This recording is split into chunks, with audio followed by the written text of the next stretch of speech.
Well, we're back at the Ultimate Sports Institute here in Florida with my good friend, Dr. Spencer Barron. Sports physician, works with Major League Baseball, NFL, NHL, so made a whole career out of working with athletes. Today we're talking about shoulder pain, specifically pain in the back of the shoulder. Other videos we talked about different causes of pain in the front of the shoulder or the side. So this is the last of it. So we've got two rotator cuff muscles, both in the back. So what are those? Well, we got infraspinatus and teres minor. So where would we find the teres minor? Make believe this is the muscle here. Teres minor is a shorter muscle, and it's right around there. It attaches to the shoulder blade, and then it's part of the rotator cuff muscles, and it attaches into the arm bone.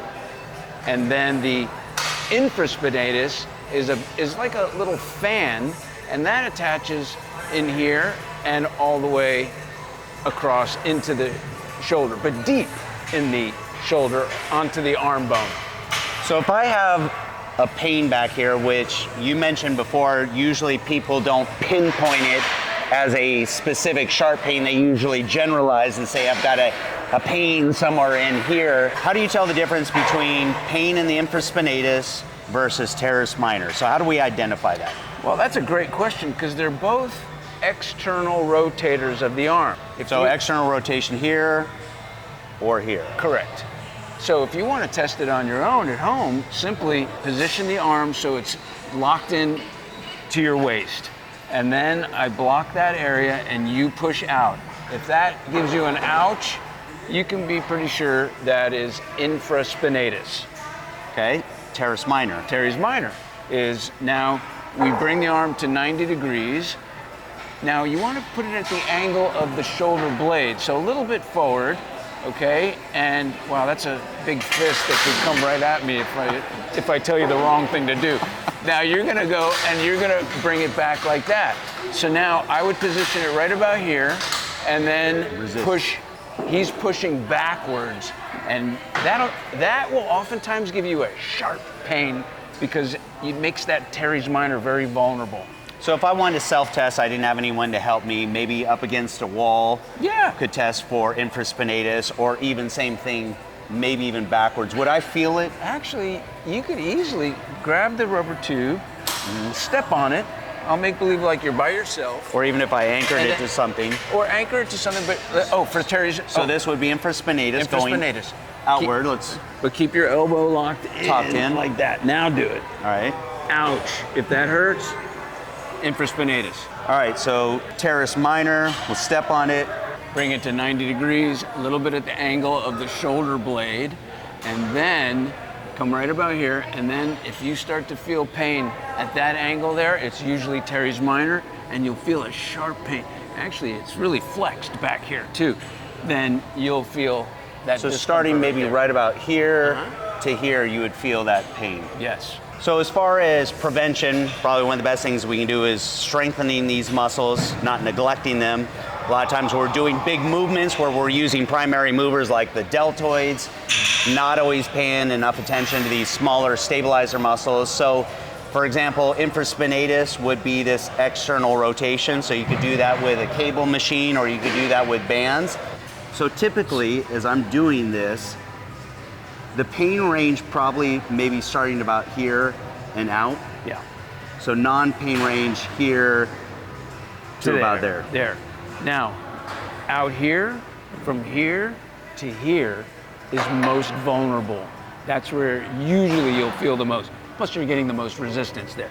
So you just train from here to here. Just like that.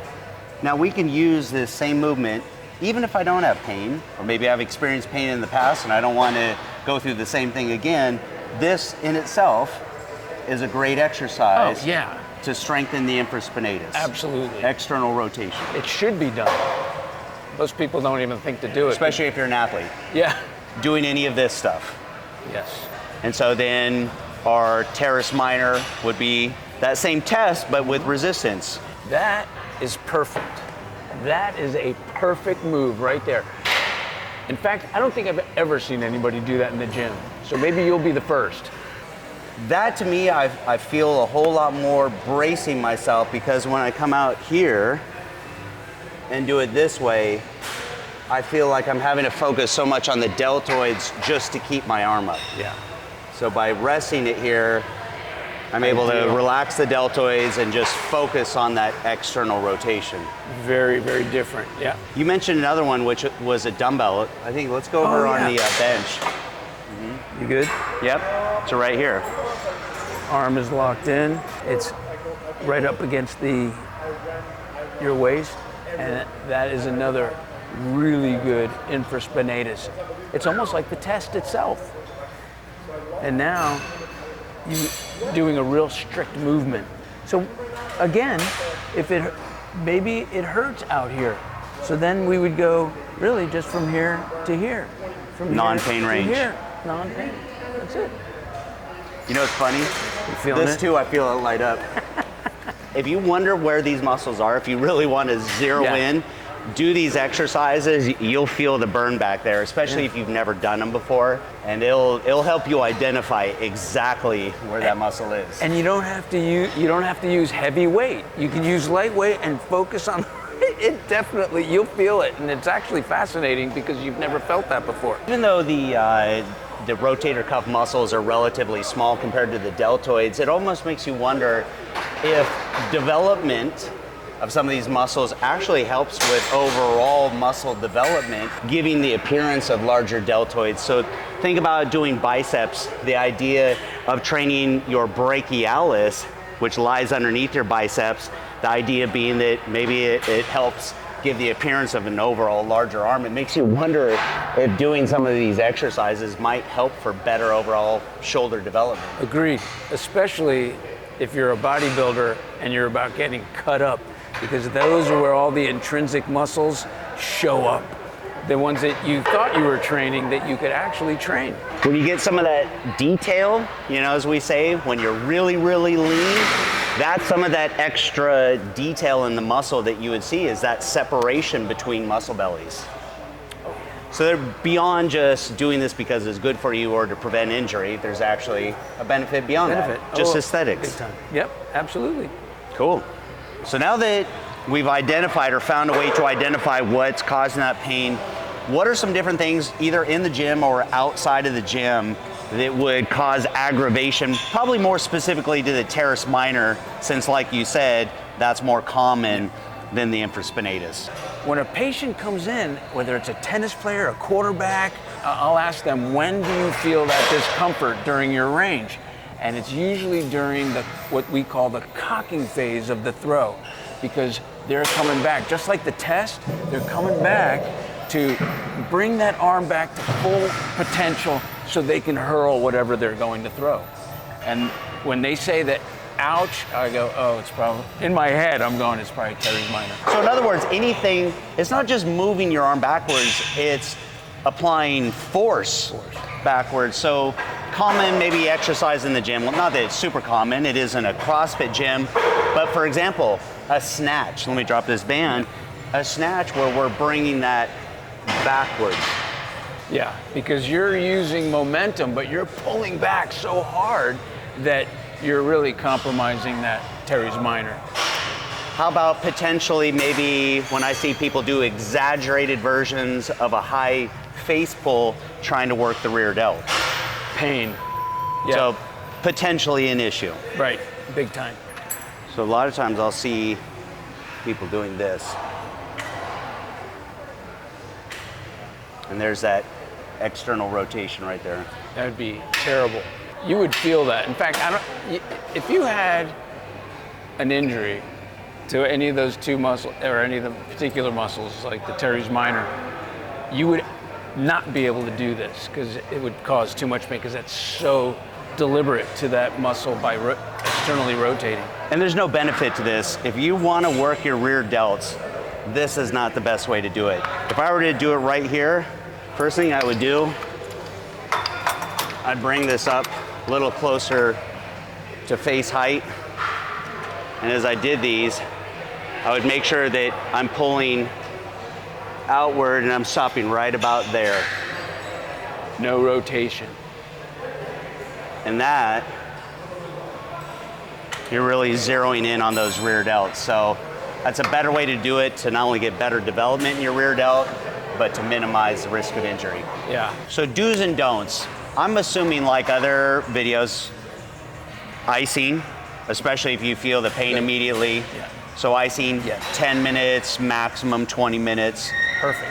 Maybe getting some motion within a tolerable range of motion. Very important. So staying active, so that means you don't necessarily have to stop coming in here and doing your workouts, but training within a range of motion that's comfortable.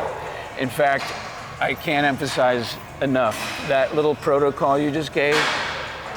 Icing, when you initially feel the discomfort, ice. Why? Because it reduces the inflammation.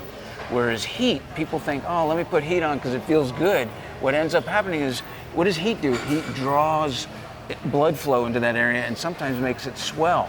So you don't want swelling, but you might feel like it feels good in the beginning. So ice, 10 minutes, no more than 20. People tell me they go to sleep on an ice pack, and I go, no. 20 minutes, after 20 minutes, it starts to reverse the effect, and then you end up swelling because your body overcompensates. There's this misconception that when you have an injury that you're going to somehow stretch your way out of it. And sometimes that's the worst thing that you can do, because sometimes these injuries are actually coming from overstretching of the muscles to begin with. So it's almost like taking the thing that injured you in the first place and then doing it over and over. So it can potentially cause a lot more aggravation. So stretching can be a great thing at the proper time in your workouts, usually after your workout when you're warm. Definitely. But it's usually not the answer when it comes to injuries like this. Right. There you have it. Now we've covered everything in the shoulder as far as rotator cuffs, including also the long head of the biceps. So we talked about our supraspinatus, infraspinatus, teres minor, subscapularis. So next we're going to be moving on to some different body parts, probably talking about the elbow. That's a really common one here in the gym, so I'm excited about that. Last disclaimer though, this is a great way to zero in on some of the issues, be able to identify it, maybe make some corrections here in the gym, but it's not a substitute for going and seeing a professional. So if you have some serious pain, I still recommend going and seeing someone like Dr. Barron. I agree, of course. Or Cool. Anybody that understands sport. I appreciate it. Thanks, Doc. You bet, man.